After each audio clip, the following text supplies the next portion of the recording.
તો છેલ્લે આપણે શ્રી હરિરાયજીના ગ્રંથોમાં પ્રથમ ગ્રંથ જે છે પ્રારંભ કરેલો શ્રી પુરુષોત્તમ આવિર્ભાવ નિર્ણય, અને એની અંદર જે છે એ 20 શ્લોકો આપણે ચિંતન કરેલું. શૃંગાર, સંયોગ અને વિપ્રયોગ, બરાબર, એનું આપણે ચિંતન કરી ચૂક્યા છીએ. હવે આપણે 21મા શ્લોકથી જે છે પ્રારંભ કરીએ છીએ.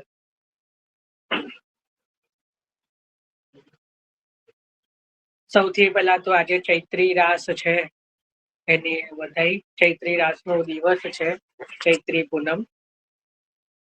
એનું પણ થોડું સમજીશું છેલ્લે સમય રહેશે તો. પહેલા આપણે ગ્રંથ લઈએ.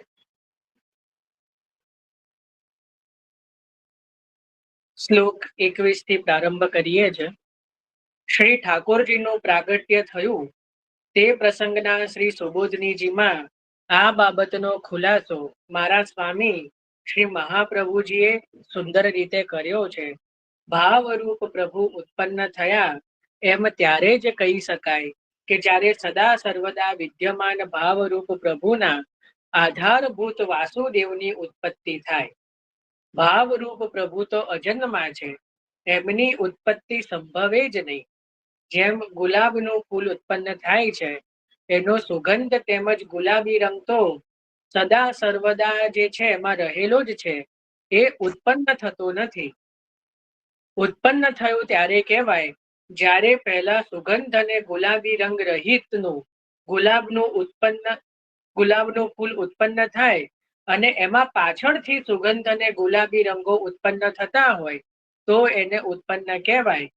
પરંતુ આવું તો કદી બનતું નથી. ગુલાબ જ ઉત્પન્ન થાય છે, એનો સુગંધ તેમજ ગુલાબી રંગ તો સદા સર્વદા રહેલો જ છે. એ પ્રમાણે ઉત્પત્તિ તો શુદ્ધ સત્વ વાસુદેવ વ્યૂહની જ છે. આ વ્યૂહમાં ભાવાત્મક પ્રભુ તો સદા સર્વદા વિદ્યમાન જ છે. એ ભાવાત્મક પ્રભુ ક્યારેય ઉત્પન્ન થતા જ નથી. માટે આવા પ્રભુની ઉત્પન્ન જ્યારે વર્ણન કરવામાં આવી. અર્પિતાબેન માઇક મ્યુટ કરો.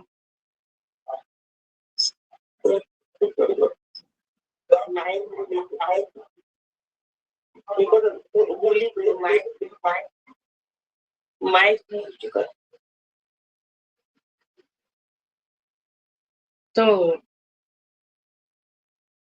અહીંયા કહી રહ્યા છે કે શુદ્ધ સત્વ વાસુદેવ વ્યૂહ તો જે છે એની અંદર ભાવાત્મક પ્રભુ તો સદા સર્વદા વિદ્યમાન જ છે. એ ભાવાત્મક પ્રભુ ઉત્પન્ન થતા જ નથી. માટે આવા પ્રભુની ઉત્પત્તિ જ્યાં વર્ણવવામાં આવી હોય ત્યાં એના આધારભૂત શુદ્ધ સત્વમય વાસુદેવની જ ઉત્પત્તિ સમજવી. હવે જુઓ, આપણે આ વાંચન કર્યું એને સમજીએ કે જ્યારે શ્રી ઠાકોરજીનું પ્રાગટ્ય થયું તો એવું ન કહી શકાય કે પ્રભુ તો અજન્મા છે. તમે જુઓ, આપણે ત્યાં વધાઈઓમાં જન્માષ્ટમીની વધાઈમાં પણ અજન જન્મ હરી લીધો એવો શબ્દ આવે છે. ગોપીજનો જશોદાજીને શું કહી રહ્યા છે કે અજન જન્મ હરી લીધો. અજન એટલે અજન્મા, જેનો ક્યારેય જન્મ થતો નથી. કારણ કે જન્મ સાથે મૃત્યુ સંકળાયેલું છે. જે વસ્તુ જન્મ લે, જે વસ્તુ જે આવિર્ભાવ થાય એનો તિરોભાવ થાય. જેનો જન્મ થાય એનું મૃત્યુ થાય જ. કોઈ અમર પાટો લઈને નથી આવ્યું. જે સપ્ત ચિરંજીવો છે એ પણ કેવલ કલયુગના અંત સુધી છે, બરાબર. તો કોઈ પણ જે છે એ જન્મ લે તો એનો જે છે એ મૃત્યુ છે. પણ પ્રભુ અજન્મા છે. પ્રભુનું કોઈ પણ પ્રકારે બીજું જે છે અન્યથા થતું જ નથી. એટલે પ્રભુ તો સદા સર્વદા વિદ્યમાન છે. તો પ્રભુનું પ્રાગટ્ય કઈ રીતે કહી શકાય? ખ્યાલ આવ્યો ને કે પ્રભુનો જન્મ ન થઈ શકે, કારણ કે પ્રભુ તો અજન્મા છે. ખ્યાલ આવ્યો? પ્રભુનો કોઈ જન્મ જે છે એ કેવલ કહેવા પૂરતું છે, બાકી તો પ્રભુ અજન્મા છે. એટલે અહીંયા ઉદાહરણ આપ્યું કે જેમ ગુલાબનું ફૂલ હોય, બરાબર, તો ગુલાબના ફૂલની અંદર ગુલાબી રંગ અને ગુલાબની સુગંધ, આ બંને જે છે એ એની અંદર ઓલરેડી વિદ્યમાન જ છે, એને ઉત્પન્ન કરવામાં આવતા નથી. જ્યારે ગુલાબનું ફૂલ જ્યારે ઉત્પન્ન થાય ત્યારે એની અંદર અલગથી સુગંધ અને ગુલાબી રંગ જે છે એ ભરવામાં આવતું નથી, એ ઓલરેડી વિદ્યમાન જ છે. એ રીતે જે ભગવાન છે અણુ અણુ અને કણ કણમાં વિદ્યમાન છે, એટલે એમને ક્યાંય ઉત્પન્ન થવું કે જન્મ લેવો પડતો નથી. છતાં પણ જે જન્મનું વર્ણન આવી છે, જે જન્મ પ્રકરણમાં આપણે જન્મનું ચિંતન જોયું, તો શું સમજવું કે એ જે જન્મ છે એને કઈ રીતે સમજવો? તો એ જન્મને કહેવાય કે ત્યાં વાસુદેવ વ્યૂહ તરીકે વ્યૂહાત્મક જન્મ સમજવો. કારણ કે ભાવાત્મક પ્રભુ જે છે એ તો સદા સર્વદા વિદ્યમાન જ છે. થોડું અઘરું લાગશે, પણ અહીંયા ભાવાત્મક પ્રભુ એટલે યાદ કરો કે ધર્મી સ્વરૂપ, જે 4 વ્યુહો સહિત જે જશોદાજીના ત્યાં પ્રગટ થયા કેવલ અને કેવલ વ્રજભક્તોના આનંદ માટે, જે વ્રજભક્તોના આનંદ માટે જે પ્રગટ થાય છે ધર્મી સ્વરૂપ, એ જે છે એનું અલગ જન્મ કેમ ના કીધો સુખદેવજીએ?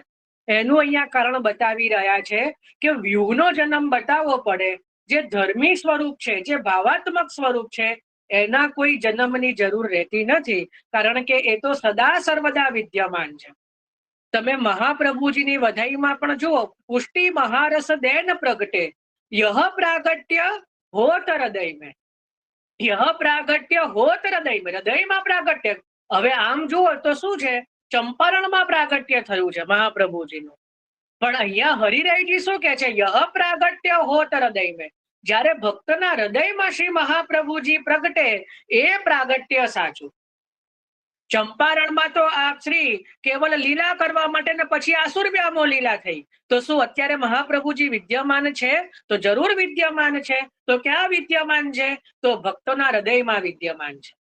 બરાબર ને? તો યહ પ્રાગટ્ય હોત હૃદય મેં, એટલા માટે જે ભાવાત્મક સ્વરૂપ છે એના પ્રાગટ્યનું સુખદેવજીએ કોઈ વર્ણન કર્યું નહીં, કેવલ નંદાત્મજ શબ્દથી સંકેત કરી દીધો કે ભાઈ નંદરાયજીને ત્યાં પણ પ્રાગટ્ય થયું, પણ એ કયા સ્વરૂપ પ્રગટ્યા એનો ખુલાસો એટલા માટે ન કર્યો કારણ કે એનું પ્રાગટ્ય કેવલ અને કેવલ દૈવી જીવો માટે છે.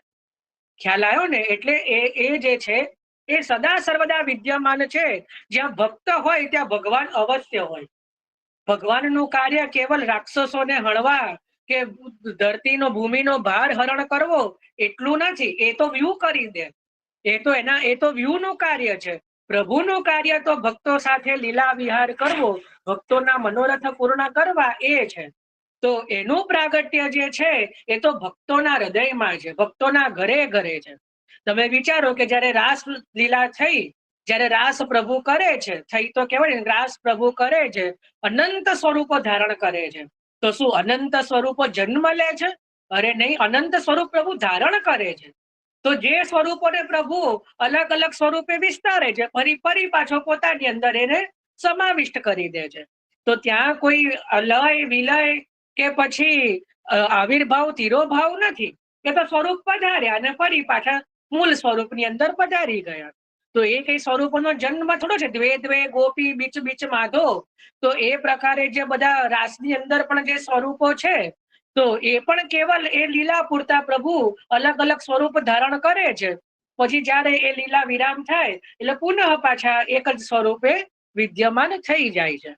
તો એ જ રીતે અહીંયા કહી રહ્યા છે કે ભાવાત્મક સ્વરૂપ સદા સર્વદા વિદ્યમાન છે, એટલે એમના જે પ્રાગટ્યનો પ્રકાર જે છે એ કોઈ અલગ રીતે વર્ણન કર્યો નથી. હવે પ્રભુના પ્રાગટ્ય સમયે નંદરાયજીને એવો ભાવ જાગ્યો કે મારે ત્યાં પુત્ર પ્રગટ થયા છે. શ્રી મહાપ્રભુજીએ શ્રી સુબોધનીજીમાં આ પ્રમાણે આજ્ઞા કરી છે. વૃત્તાંત દ્રષ્ટિએ વિચારીએ તો નંદરાયજીને ત્યાં પુત્ર પ્રગટ થયા જ નથી. નંદરાયજીની એ પ્રમાણેની બુદ્ધિ એક ભ્રાંત જ છે. આ નંદરાયજીને એ પ્રમાણેની ભ્રાંતિ જ હોય તો એ નિત્ય વૃદ્ધિગત થતો આનંદ ઉલ્લાસ અને પ્રેમ કેમ સંભવે? એટલે કદાચ કોઈ એવું કે નંદરાયજીને તો ખબર હતી કે આ તો વસુદેવજીના પુત્ર છે. ઘણી જગ્યાએ તમે જોશો ને તો ઘણી જગ્યાએ એવું લખ્યું હોય છે કે નંદરાયજીએ પહેલેથી વસુદેવજીને કહી દીધું કે તમારે ત્યાં જે પુત્ર થાય મારા ત્યાં પધરાવજો, આવું બધું સિરિયલોમાં બતાવવામાં આવ્યું. પણ આપણે 4 અધ્યાયો જોયા, એમાં ક્યાંય આવ્યું? એમાં ક્યાંય ના આવ્યું. એટલા માટે ભગવાને નંદરાયજીને કે જશોદાજીને કોઈ એવી ખબર નથી પડવા દીધી કે વસુદેવજીનું સ્વરૂપ પણ અહીંયા પધાર્યું છે. અને બીજી વસ્તુ કે નંદરાયજીને ત્યાં જ પ્રાગટ્ય થયું છે ધર્મી સ્વરૂપનું. તો એટલા જ માટે પોતાનો છોકરો હોય તો વધારે આનંદ અને પ્રેમ અને ઉલ્લાસ આવે. બીજાનો હોય, કારણ કે પોતાની કન્યાને જો મારણ થયું હોય કંસને ત્યાં, તો શું એ નંદ મહોત્સવ મનાવે? વિચારો, લૌકિક દ્રષ્ટિએ પણ વિચારો. જો કેવલ નંદરાયજીને ત્યાં એક જ કન્યા હોય અને જો નંદરાયજીને બધી ખબર હોય કે આ તો વસુદેવજીના સૂત છે ને મારી કન્યા તો હવે વસુદેવજી લઈ ગયા છે, તો શું એ નોમના દિવસે નંદ મહોત્સવ મનાવે? કદી ના મનાવે. આટલો બધો મનમાં આનંદ ત્યારે જ પ્રગટ થાય કે જ્યારે પોતાને ત્યાં પુત્ર પ્રગટ થયો હોય. તો એટલા જ માટે કહી રહ્યા છે કે જે લોકો એમ કે છે કે નંદરાયજીને ત્યાં તો પુત્ર પ્રગટ થયા નથી, અથવા તો નંદરાયજી બધું જાણે છે કે આ તો વસુદેવજીના પુત્ર છે, આ બધું ભ્રાંત છે. આ બધું ખોટી જે છે ભ્રાંતિ છે. આવું કોઈ વર્ણન સુખદેવજીએ કર્યું નથી. ભારતીબેન માઇક મ્યુટ કરો.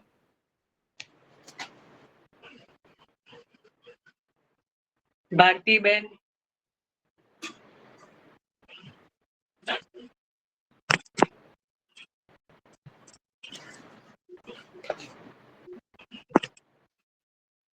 તો આ પ્રાગટ્ય જે છે એ ભ્રાંત છે. ઉપરાંત સર્વ અજ્ઞાનને દૂર કરનારા પ્રભુ પ્રગટ થયા પછી ભ્રાંતિ રહી જ કઈ રીતે શકે? માટે પ્રાગટ્ય ભાવાત્મક સ્વરૂપનું છે. મારે ત્યાં પુત્ર પ્રગટ થયા છે એ નંદરાયજીનો ભાવ સત્ય છે. એ સત્ય ભાવ તે જ ભગવાનનું ભાવાત્મક સ્વરૂપ. જુઓ, હવે આપણે પણ શું કહીએ કે મારા ત્યાં ઠાકોરજી પધાર્યા. જ્યારે ઠાકોરજી પુષ્ટ થઈને આવે તો આપણે શું કહીએ કે આજે તો મારા પ્રભુનો પાટોત્સવ છે, મારે ત્યાં પ્રભુ મારા માથે પધાર્યા. તો શું એની પહેલા પ્રભુ હતા જ નહીં? એ ઘરમાં પ્રભુ તો અણમાં ને કણમાં છે, બરાબર? તો શું પ્રભુ હતા જ નહીં? પણ આપણે આપણા ભાવનું સ્વરૂપ પધરાવ્યું ને. આપણે આપણા ભાવથી આપણે આપણા પ્રભુને આપણા ઘરે પધરાવ્યા, તો એનો આનંદ અલગ હોય કે નહીં? એનો પાટોત્સવ આપણે મનાવીએ છીએ કે નહીં? તો એ જ ભાવ અહીંયા જાણવો. જે નંદરાયજીએ નંદ મહોત્સવ કર્યો એમાં એ જ ભાવ જાણવો. આ પ્રમાણે ન હોય તો મહાપ્રભુજીને આ જે નંદરાયજી ને આ જાતની પ્રતીતિ છે, બુદ્ધિ છે, એ પ્રમાણે સુબોધનીજીમાં મહાપ્રભુજી આજ્ઞા કરે જ નહીં, કારણ કે મહાપ્રભુજી જાણે છે. વાસુદેવ એ ભક્તોના શુદ્ધ સત્વ એટલે કે નિર્મલ અંતઃકરણ રૂપ છે. એમાં પ્રભુ સદા સર્વદા વિદ્યમાન છે. એ પ્રભુનો આધાર છે. જેવું અંતઃકરણ નિર્મલ થયું કે તરત જ એમાં ભાવ સ્વરૂપે બિરાજતા પ્રભુનો અનુભવ થાય છે. એટલે જો અહીંયા બહુ સુંદર વાત કીધી. પ્રભુ તો સર્વના અંતઃકરણમાં પણ વિદ્યમાન છે, દરેકના હૃદયમાં. પણ આપણને એનો અનુભવ ક્યારે થાય કે જ્યારે અંતઃકરણમાંથી બધો મેલ જતો રહે, બધા પાપ જતા રહે, બધા દોષ જતા રહે, તો અંતઃકરણમાં બિરાજતા પ્રભુનો પણ અનુભવ થાય. જે છે ને કે પહેલા હું તમને બહુ એક મજાની વાત કહું. શ્રીમદ ભાગવતજીમાં જે હિરણ્યકશ્યપુનો પ્રસંગ આવે છે કે હિરણ્યકશ્યપુ તો એને દિગ્વિજય કર્યું સ્વર્ગલોક ઉપર, પાતાલ લોક ઉપર. પછી એને કીધું કે હવે વૈકુંઠમાં પણ જે છે એ હું વિજય કરું ભગવાન ઉપર, પણ ભગવાન વિષ્ણુ ઉપર, અને ભગવાનનો વિજય કરું. ત્યારે એ જે છે વૈકુંઠમાં પણ ગયો. ત્યારે ભગવાન અંતર ધ્યાન થઈ ગયા. ત્યારે શું થયું? ભગવાન અંતર ધ્યાન થયા. ત્યાં સુખદેવજી બહુ સુંદર વાત લખે છે કે આ જે મૂળ છે એ ભગવાનને બહાર શોધવાનો પ્રયત્ન કરી રહ્યો છે, એટલા માટે ભગવાન અંતર ધ્યાન થયા. જો એને પોતાની અંદર જ જોયું હોત તો એને પોતાની અંદરથી જ ભગવાન મળી જાય. કારણ કે ભગવાન કોઈના અંતઃકરણમાંથી ક્યારેય જતા નથી. અંતઃકરણ એટલે પ્રાણ. પ્રાણ જતા રહે તો જે છે દેહ છૂટી જાય. પ્રાણરૂપથી ભગવાન સર્વના અંતઃકરણમાં વિદ્યમાન છે. એટલે જો એ કોઈ બહાર ભગવાનને શોધવાનો પ્રયત્ન કરે છે કે ફલાણી જગ્યાએ જવું, ફલાણી જગ્યાએ મનોરથના દર્શન કરું તો કદાચ મને ભગવાન મળી જાય, તો કઈ રીતે ક્યારે પણ ભગવાન મળતા નથી. કોઈ પણ જાતના મનોરથો, કોઈ પણ જાતની મોટું જે કહેવાય, એના માટે બહુ સુંદર એક શ્લોક છે જેમાં નારદજીને ભગવાને કહી રહ્યા છે કે ન પ્રવચને ન લભ્યમ, એટલે હું કોઈ પ્રવચનથી મળતો નથી, બહુ મોટા સમારોહથી મળતો નથી, કોઈ પણ પ્રકારના જે છે એ મને બહાર ગમે એટલું શોધવાનો પ્રયત્ન કરે એને હું ક્યાંય મળતો નથી. મારો ભક્ત જ્યારે એ પોતાની અંદર મને શોધે તો એને હું તરત મળી જઉં છું. આવું ભગવાન કહી રહ્યા છે. એટલે કેટલી સુંદર. આપણે પણ એ જ ભૂલ કરી રહ્યા છીએ. આપણે બધી જગ્યાએ ભગવાનને શોધીએ છીએ, બધે ભગવાનને જોવાનો પ્રયત્ન કરીએ છીએ, પણ પોતાના હૃદયમાં ભગવાનને જોવાનો પ્રયત્ન કરતા નથી. એટલે આપણને કોઈ લીલાનો પણ અનુભવ થતો નથી. જેને થતો એ સારી વાત છે, પણ નથી કોઈ લીલાનો અનુભવ થતો, નથી ભગવાનના સ્વરૂપનો અનુભવ થતો, કે નથી કોઈ પણ પ્રકારે જે છે એ ભગવદ જે કહેવાય કોઈ પણ પ્રકારનો એ અનુભવ આપણને પ્રાપ્ત નથી થતો. કારણ કે આપણે આપણી અંદર કે આપણા માથે જે બિરાજે છે એ પ્રભુને છોડીને બધે જ ભટકી રહ્યા છીએ. જ્યારે જે દિવસે આપણે જે છે આપણા માથે બિરાજતા પ્રભુના આપણા હૃદયમાં દર્શન કરીશું, એ જ સમય હૃદયમાં યહ પ્રાગટ્ય હોત હૃદયમાં. આ વખતે તો હું કઉ છું એક પ્રણ લઈએ કે શ્રી મહાપ્રભુજીનું પ્રાગટ્ય બહાર ગરબા ગાઈને કરવા કરતા હૃદયમાં પ્રગટ કરાઈએ શ્રી મહાપ્રભુજીને.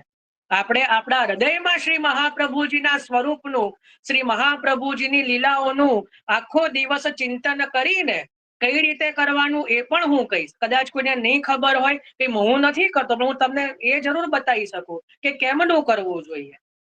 તો એ કરીને આપણે આપણા જે ઘરમાં શ્રી મહાપ્રભુજીને પ્રગટ ન કરાઈએ, રસ્તા ઉપર ડાન્સ કરીને શું કામ આપણે શોભાયાત્રા, મહાપ્રભુજીએ ક્યાં કોઈ પોતાની શોભાયાત્રાઓ કાઢી છે?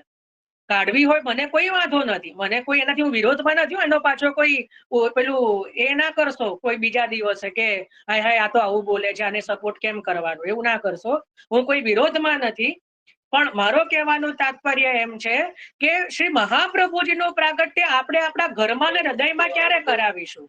ક્યારે આપણે આપણા ઘરમાં ને હૃદયમાં શ્રી મહાપ્રભુજીને પ્રગટ કરાવીશું? ક્યારે શ્રી ઠાકોરજીનું પ્રાગટ્ય આપણે આપણા હૃદયમાં કરાવીશું? એ સાથે આવશે. પછી સુંદર તૈયાર થઈને પેલું નાચવામાં કઈ પ્રભુ, કારણ કે પ્રભુ ના પાડી રહ્યા છે કે કોઈ ગમે એટલું આ રીતે સમારોહ કરે પણ એને હું પ્રાપ્ત થતો નથી. બરાબર? એને એ કોઈ પુષ્ટિ, તમે જુઓ 84-252 ભગવદીયમાં કોઈએ આવો કોઈ પ્રકાર કર્યો હોય, એવું વર્ણન આવતું હોય તો મને બતાવજો. કદાચ મારે ધ્યાનમાં ના આવ્યું હોય તો મને જરૂરથી બતાવજો કે મહાપ્રભુજીના ઉત્સવે કંઈક અલગ પ્રકારના બધા કર્યા હોય, કંઈક અગડમ બગડમ બધું. પણ એ આપણો વિષય નથી. આપણે તો પ્રભુની સેવામાં રહીને પ્રભુના વિશેષમાં વિશેષ ગુણગાન કરીને, પ્રભુને વિશેષમાં વિશેષ લાડ લડાવીને અને જેટલો સમય રહે એમાં પ્રભુના વિશેષ ગુણગાન કરીને, પ્રભુના સ્વરૂપનું ચિંતન કરીને એમાં આપણો સમય જે છે એ પસાર કરીએ. હું તો કહું, જો આપણી અને ભક્તોમાં કેટલો ફરક છે, આપણા અને ભક્તોમાં. તમે જન્માષ્ટમીની વધાઈ બધા જ ગાઓ છો, સાવરો મંગલ રૂપ નિધાન ગાઓ છો ને? બધા જ હા પાડી રહ્યા છો, બધા જેટલાના વિડીયો છે. એમાં એક શબ્દ આવે છે, બેઠી રહો શ્યામ ગુણ સુમીરો રેન દીન અરુયામ. બેસી રહો, એવું આવ્યું કે ડાન્સ કરું રસ્તા ઉપર, એવું આવ્યું? એવું માંગતા જ નથી ભક્તો. ભક્તો શું માગે છે ભગવાન જોડે? હું તો બેસી રહું આખો દિવસ એક જગ્યાએ અને આપના જે છે એ ગુણગાન કર્યા કરું. બેસી રહો શ્યામ ગુણ સુમરો રેન દીન અરુયામ. રાત્રિ દિવસ અને આખો દિવસ પ્રભુ તો એક જગ્યાએ બેસીને આપના ગુણગાન કરું, નહીં કે 4 જણ જુએ એ રીતે રસ્તા પર ડિસ્કો કરીને. નથી, ભક્તોની મતિ એવી ના હોય. ભક્તોની મતિ ક્યારે એવી, ભક્તો તો આવું જ માંગે કે પ્રભુ મહાપ્રભુજી કેવા છે? રહ પ્રિય છે. રહ નો અર્થ સમજો છો? એકાંત પ્રિય. એકાંતમાં શાંતિ હોય, પેલું ડીજે નો ઘોઘાટ ના હોય. ડીજે નો ઘોઘાટ કરીને તો આપણે મહાપ્રભુજીની શાંતિનો ભંગ કરીએ છીએ, મહાપ્રભુજીના સ્વરૂપનો અપરાધ કરી રહ્યા છીએ. મહાપ્રભુજીને શું ગમે? પ્રભુના કીર્તનો સાંભળવા ગમે. બરાબર? નહીં કે આવો ને વલ્લભ, આવો ને વિઠ્ઠલ, પડ્યું તમારું કામ રે. શેનું કામ પડ્યું? બેસી રહે ઘરમાં. એને શું તારા નોકર છે વલ્લભ ને વિઠ્ઠલ, તો તારું કામ કરવા આવે? કેવા શબ્દો છે! આપણે કેટલો મુખરતા દોષ છે. આવો ને વલ્લભ, આવો ને વિઠ્ઠલ, તારા ઘરના નોકર રાખ્યા છે? આવો તો તમારું પડ્યું રે કામ રે, કેમ કચરા પોતા કરાવવાના છે? આવા તો શબ્દો હોય કોઈ ધોળના. આવો ને વલ્લભ, આ તો શરમ આવવી જોઈએ. હવે શરમ આવવી જોઈએ આવું ગાતા. આવો ને વલ્લભ, આવો ને વિઠ્ઠલ, પડ્યું તમારું. એટલે શેનું કામ પડ્યું? તારે કામ કરવાનું હોય એમનું, તારે એમની આજ્ઞાઓનું પાળવાનું કામ કરવાનું હોય, તારે એમની જોડે કામ કરાવવાનું હોય અને એના માટે બોલાવવાના હોય કે અમારું કામ પડ્યું એટલે આવો. આ કેટલો મોટો મુખરતા દોષ કહેવાય ને એના પર જ આપણે નાચીએ છીએ. વિચારો, આપણે સ્વરૂપનો અપરાધ કરી રહ્યા છીએ, મન, વાણી અને વચનથી અપરાધ કરી રહ્યા છીએ અને પછી કહીએ છીએ કે અમને તો પ્રભુ અનુભવ નથી કરાવતા. તો ક્યાંથી કરાવે? તારા લક્ષણ જો. લક્ષણ છે કે અનુભવ કરાવવા જેવા? સમજ્યા વગર જ બધું કરવું છે. આપણે 84,252 ની જે રીતોમાંથી ભટક્યા ત્યારે જ આપણું જે છે પતન થયું. 84,252 ભગવતીઓએ જે વસ્તુઓ નથી કરી, તો આપણે કેમ 85 ને 253 બનવું છે? કેમ બનવું છે? જે વસ્તુ 84,252 ભગવતીઓએ નથી બતાવી, તો આપણે કેમ 53 અરે 85 ને 253 બનવું છે? નથી બનવાની જરૂર. જેને બનવું હોય એને બનવા દો.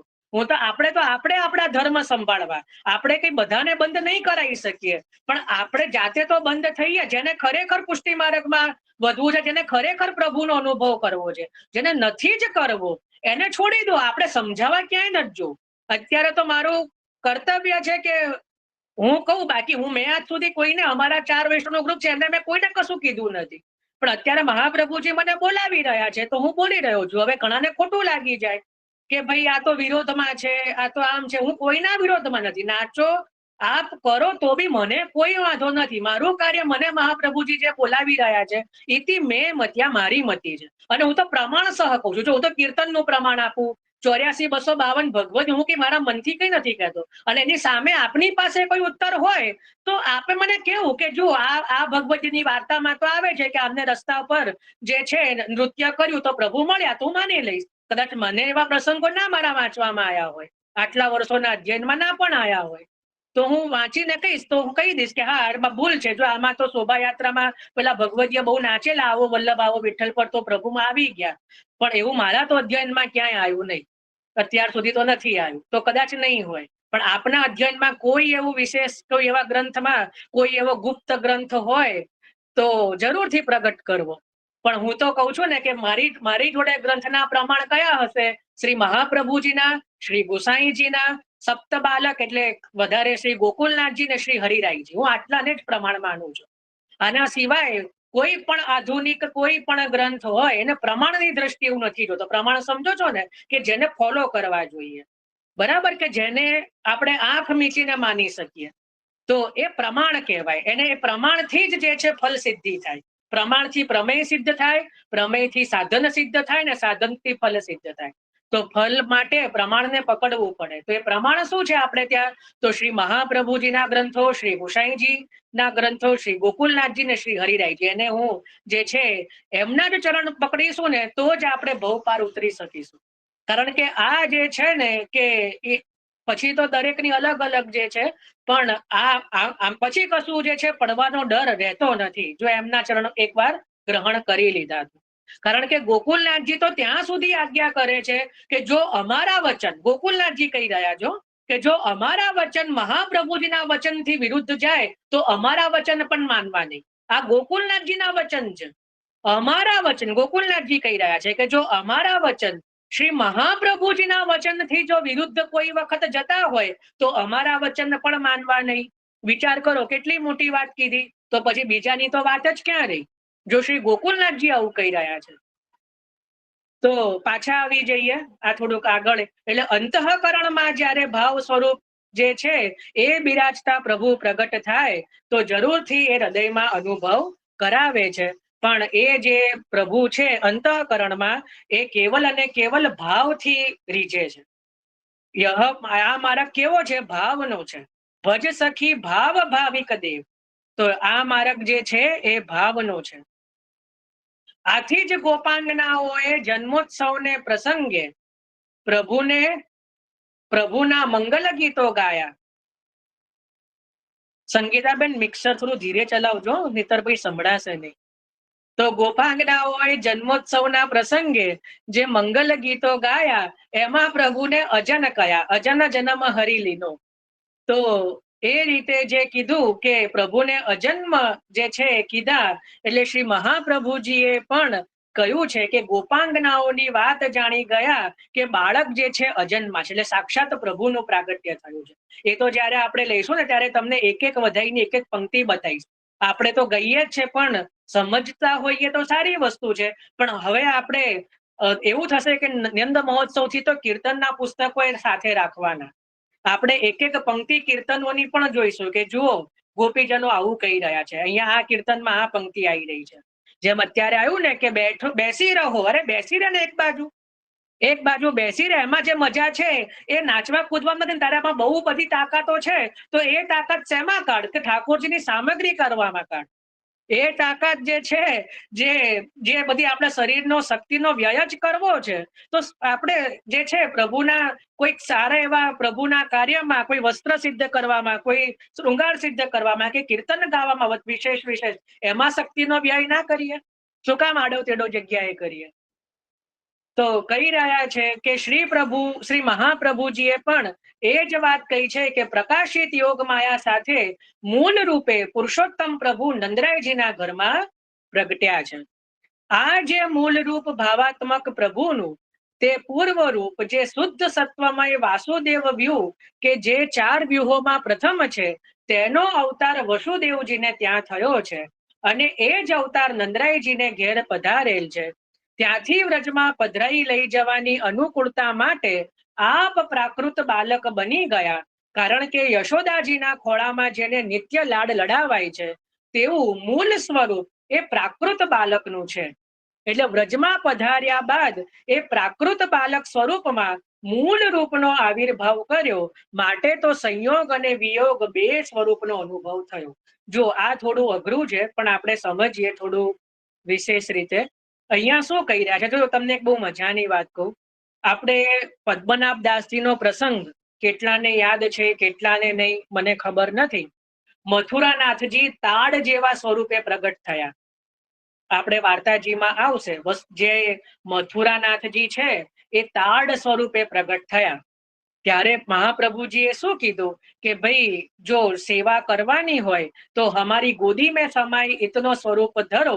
ત્યારે મહાપ્રભુજીની દોઢી પર પ્રભુનું મસ્તક લાગે અને ખોળામાં ચરણ આવે એટલું સ્વરૂપ જે છે એ મથુરાનાથજીનું ધારણ થયું. બરાબર. આ જ સ્વરૂપને સરખામણી કરવી હોય, વસુદેવજીને ત્યાં પ્રદ્યુમન સ્વરૂપે સાક્ષાત ચતુર્ભુજ સ્વરૂપે પ્રભુ પ્રગટ થયા. પણ એ સ્વરૂપે કઈ વ્રજમાં થોડું પધારાય. વ્રજમાં પધારવું હોય તો બાળક સ્વરૂપ બનવું પડે. કારણ કે વ્રજમાં ચતુર્ભુજ સ્વરૂપ તો જે છે, એટલે ચતુર્ભુજ સ્વરૂપ અંગીકાર છે, પણ આટલા મોટા સ્વરૂપે ભક્તો આપને સ્વીકારશે નહીં.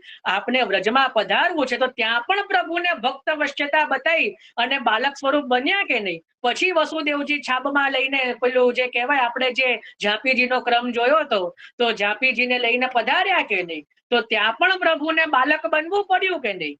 વ્રજમાં એન્ટ્રી લેવા માટે જ બાલક બનવું પડે. જોયું, ત્યાં પ્રભુને બાલક બનવું પડ્યું. તો અહીંયા મથુરાનાથજી પણ બાલક સ્વરૂપ બાલ સ્વરૂપ બન્યા કે નહીં. બંને લીલા સરખી થઈ. તો એટલા માટે અહીંયા કહી રહ્યા છે કે યશોદાજીના ખોળામાં, એટલે યશોદોત્સંગ લાલિત, એ એવું સ્વરૂપ પ્રભુએ જે છે એ ધારણ કર્યું. અને એ સ્વરૂપ જે છે મૂળ સ્વરૂપની અંદર સમાવી ગયું. એટલે સંયોગ અને વિપ્રયોગ આ બંને સ્વરૂપનો અનુભવ ભક્તોએ કર્યો. આગળ વ્રજલીલામાં કેવળ વિપ્રયોગાત્મક સ્થિતિ પછીથી થઈ કે જ્યારે પૂર્વના વાસુદેવ વ્યૂહાત્મક સ્વરૂપ પ્રભુ મથુરા પધાર્યા, ત્યાં વાસુદેવ વ્યૂહ પ્રથમથી જ હતા. એ બંને સ્વરૂપ એક રૂપ થઈ ગયા આથી જ આ સ્વરૂપ મહાન જ્ઞાની ભક્તોને પણ મોહ ઉપજાવે છે. આ જ રીતે જો ખુલાસો કરવામાં આવે તો પ્રભુના બધા જ ચરિત્રોનો વિષયમાં મેળ થઈ જાય અને ભાવાત્મક સ્વરૂપની લીલા તો કોઈ વાર નિરૂપણ કરાયેલી જ છે. ભાવાત્મક સ્વરૂપની લીલા જે છે વ્રજની અંદર, જ્યારે આપણે જોઈશું નંદ મહોત્સવથી આ તામસ પ્રકરણની અંદર એ જે છે ભાવાત્મક સ્વરૂપની લીલાઓનું નિરૂપણ છે. આ પ્રમાણે શ્રીમદાચાર્ય ચરણના આશ્રિત વૈષ્ણવોએ સઘળું સમાધાન જાણી લ્યું. દરેક રીતે જીવ કદાપી ન નિરૂપી શકે તેવી જાતની આ વાત જે અહીં કહેવાય છે તે આ હરિદાસે શ્રી મહાપ્રભુજીની કૃપાના પ્રભાવ વડે જ કહી છે. આ પ્રમાણે અહીં મેં શ્રી કૃષ્ણચંદ્રજીના સ્વરૂપના આવિર્ભાવનું વિવેચન કર્યું એ બરોબર સમજીને ભગવતીઓ પ્રભુમાં નિરુદ્ધ થાય. આ પહેલો ગ્રંથ 34 શ્લોકોનો વિરામ થયો. એટલે એ અહીંયા શું કેવી સુંદર વાત કરી. જો હવે તમે સમજો, તમે આપણે એટલું તો સમજ્યા કે મથુરામાં વસુદેવજીને ત્યાં જે પ્રગટ થયું સ્વરૂપ, જે વ્યૂ સ્વરૂપ, એ જશોદાજીને ત્યાં નંદાલયમાં જે સ્વરૂપ થયું, પ્રગટ થયું, એ ભાવાત્મક સ્વરૂપ છે. સમજ્યા ને? જેને લખવું હોય લખી લો તો થોડું ક્લિયર રહે. હું ફરીથી બોલું છું. વસુદેવજીને ત્યાં આપણે જન્મ પ્રકરણમાં જે પ્રાગટ્ય જે જોયું, જે પ્રાગટ્ય જે વ્યૂહાત્મક સ્વરૂપ છે. શું લખવાનું એની સામે? વ્યૂહાત્મક. વ્યૂ તો સમજી ગયા ને બધાને? જે વાસુદેવ, સંકર્ષણ, પ્રદ્યુમ્ન, અનિરુદ્ધ. તો વસુદેવજીને ત્યાં જે પ્રગટ થયા એ વ્યૂહાત્મક સ્વરૂપ છે. અને જશોદાજીને ત્યાં જે નંદાલયમાં જે પ્રભુ પ્રગટ થયા છે એ ભાવાત્મક સ્વરૂપ છે. જો આટલું લખશો ને તો તમને ક્લિયર થઈ જશે. હરિરાયજીનો બહુ આ ગ્રંથ અઘરો છે, એટલે નહીં સમજમાં આવે તો ચિંતા ના કરો, કારણ કે શ્રી હરિરાયજીની વાણી બહુ ગૂઢ અને ખરેખર છે, પણ આપણે મહાપ્રભુજીની કૃપાથી બહુ સરળતાથી આપણને મહાપ્રભુજી સમજાવશે. જો વસુદેવજીને ત્યાં જે પ્રગટ થયા એ વ્યૂહાત્મક સ્વરૂપ છે, બરાબર? એટલે વસુદેવજીને ત્યાં પ્રાગટ્ય ઇઝ ઇક્વલ ટુ વ્યૂહાત્મક સ્વરૂપ, એટલે વ્યૂ સહિત પ્રગટ થયા. અને નંદરાયજી એટલે જશોદાજીને કુખેથી જે પ્રગટ થયા એ સ્વરૂપની ઇઝ ઇક્વલ ટુ લખો ભાવાત્મક સ્વરૂપ. ભાવાત્મક સ્વરૂપ. આ ભાવાત્મક સ્વરૂપ એને જ હરિરાયજી ધર્મી સ્વરૂપ કે છે. લખો ત્યાં નીચે કૌંસમાં ધર્મી સ્વરૂપ અને વિપ્રયોગાત્મક સ્વરૂપ. ધર્મી સ્વરૂપ અને વિપ્રયોગાત્મક સ્વરૂપ.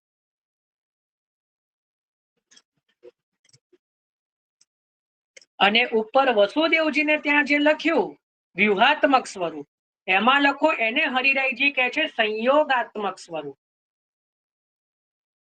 હરિરાયજી શું કહે છે? એ સ્વરૂપને સંયોગાત્મક સ્વરૂપ.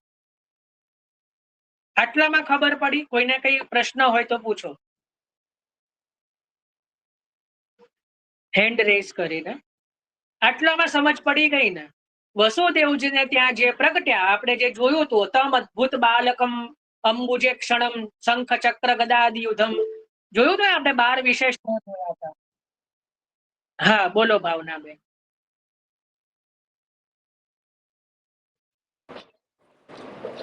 હા, તો વિપ્રયોગ સ્વરૂપ અને સંયોગ સ્વરૂપ અલગ અલગ કેવી રીતે છે એ જ સમજવાનું છે. અત્યારે લખો પછી સમજીએ.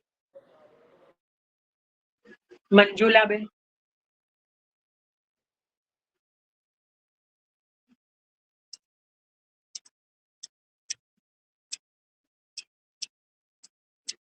મંજુલા મેવાડા. મંજુલાબેન.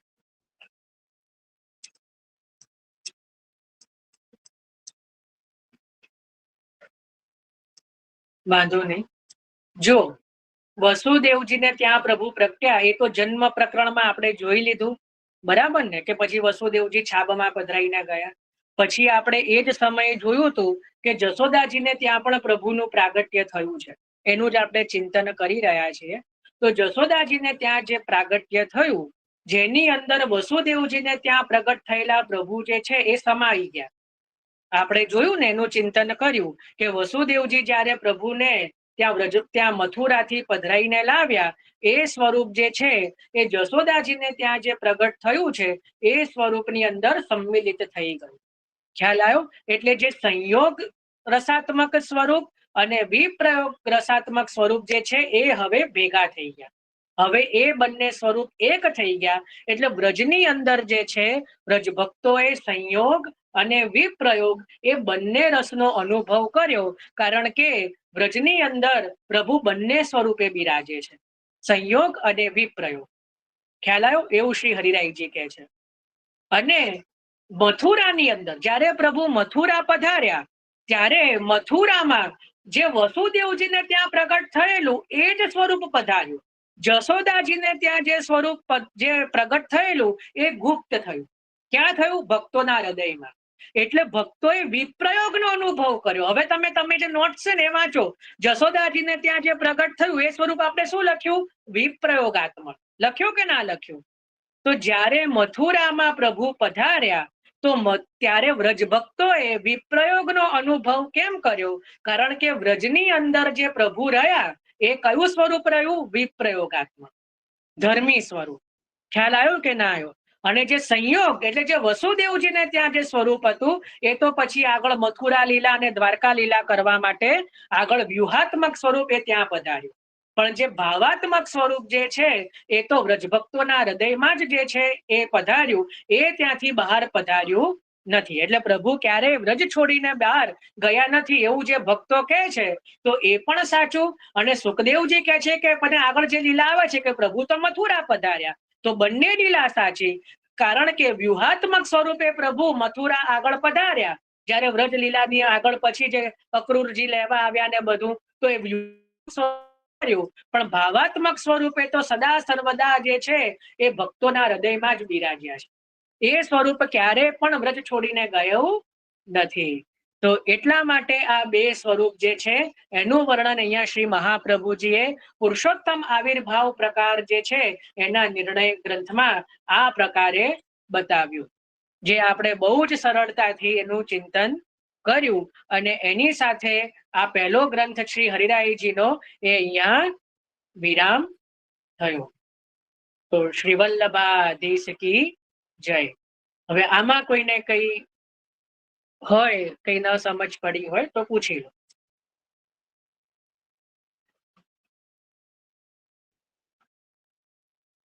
કોઈ એવું કે કઈ જ સમજ ના પડી તો હવે એમાં તો હું કઈ ના કરી શકું. જે નિત્ય આવતા જશે એને સમજ પડી જશે.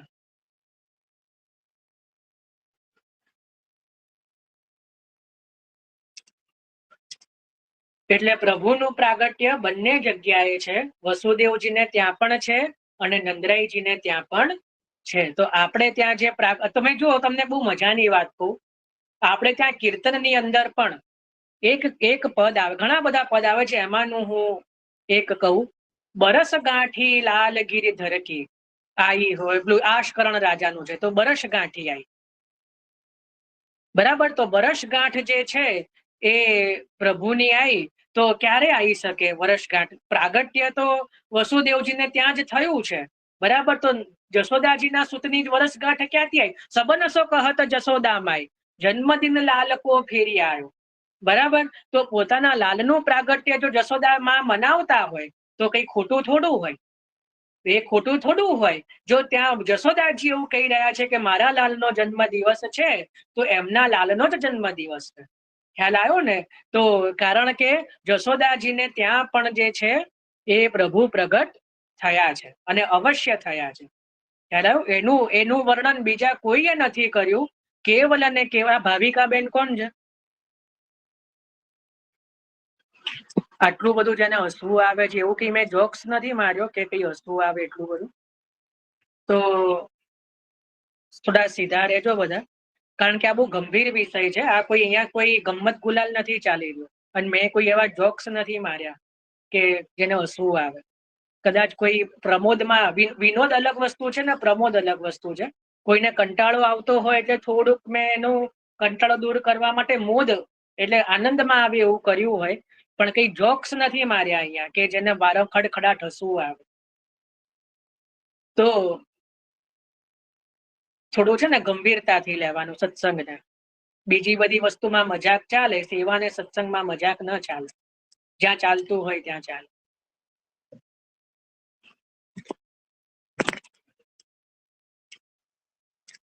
કોણ છે?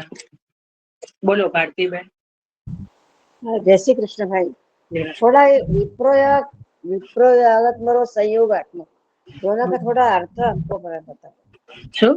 બંનેનો અર્થ વિપ્રયોગાત્મક और સંયોગાત્મક. અરે પ્રભુના સંયોગનો જે અનુભવ કરાવે એ સંયોગાત્મક, અને જે સ્વરૂપથી પ્રભુ પોતાના વિપ્રયોગાત્મક એટલે હૃદયમાં અનુભવ કરાવે પોતાના સ્વરૂપનો એ વિપ્રયોગાત્મક. સિમ્પલ રીતે જે બહાર એટલે જ્યારે આપણા પ્રભુ જે આપણા માથે બિરાજે છે એ સંયોગાત્મક સ્વરૂપે છે, અને એ જ પ્રભુ નો જ્યારે આપણને એમનો વિયોગ થાય, વિપ્રયોગ થાય, હૃદયમાં જે તાપ થાય કે હું મારા પ્રભુની સેવામાં ફરી ક્યારે જઈશ, એવો જો હૃદયમાં આપણા માથે બિરાજતા પ્રભુનો જ્યારે તાપ થાય તો એ જ સ્વરૂપ જે છે એ વિપ્રયોગાત્મક સ્વરૂપ કહેવાય. તો સંયોગાત્મક અને વિપ્રયોગાત્મક એ બે રીતે સ્વરૂપ છે, જેનું વર્ણન શ્રી હરિરાયજીએ બહુ સુંદર રીતે શ્રી પુરુષોત્તમ આવિર્ભાવ સ્વરૂપ નિર્ણય ગ્રંથમાં કર્યું છે. એની પીડીએફ પણ આપણે બધાને આપેલ છે. તો પુનઃ એવું નહીં કે આપણે સત્સંગમાં લીધું એટલે જ પીડીએફ ખોલીએ. ઘણા તો એટલો પણ શ્રમ નહીં લે. મને ખબર છે કે અત્યારે પણ પીડીએફ ખોલીએ ઘણા ઓછા જે રસ વાળા હોય એને કદાચ જોતા હશે, હું વાંચતો હોઈશ ત્યારે જોતા હોય, પણ કદાચ થોડો સમય મળે બહુ બિઝી શેડ્યુલમાંથી, બહુ બધું આપણને તો કામ હોય, પણ કદાચ 5-10 મિનિટનો ટાઈમ હોય તો એ ગ્રંથ ખોલવો, પીડીએફ છે તો એને ખોલીને વાંચવાનો પ્રયત્ન કરો. કેવલ 30-31 શ્લોકનો જ આપણો આ ગ્રંથ છે અત્યારનો, તો 34 શ્લોકનો છે. તો 2 દિવસમાં આપ આખો ગ્રંથ વાંચી શકશો. આપ સર્વ જેને ગુજરાતી ભાષા વાંચવામાં પ્રોબ્લેમ ન હોય એ વાંચી શકશે. બરાબર, તો વાંચો, હજી વારંવાર એનું ચિંતન કરજો, અને કદાચ કંઈ ન પણ સમજાય તો જરૂરથી પ્રશ્ન લાવજો.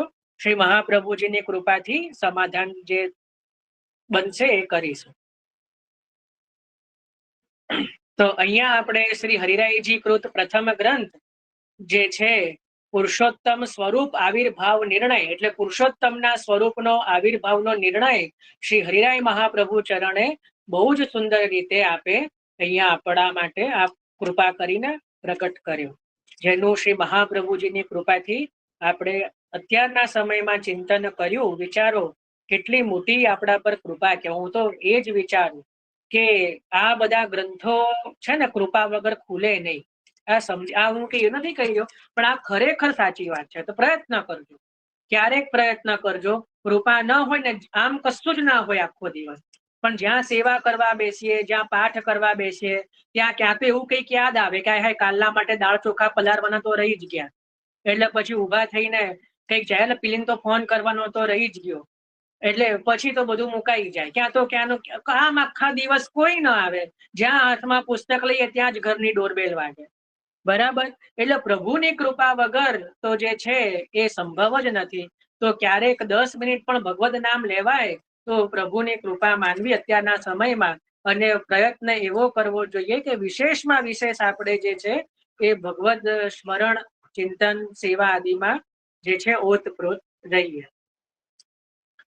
ચલો, તો હવે આપણે અહીંયા શ્રી હરિરાયજીનો ગ્રંથ જે છે વિરામ કરીએ છીએ અને 84 વૈષ્ણવની વાર્તામાં પ્રવેશ કરીએ છીએ.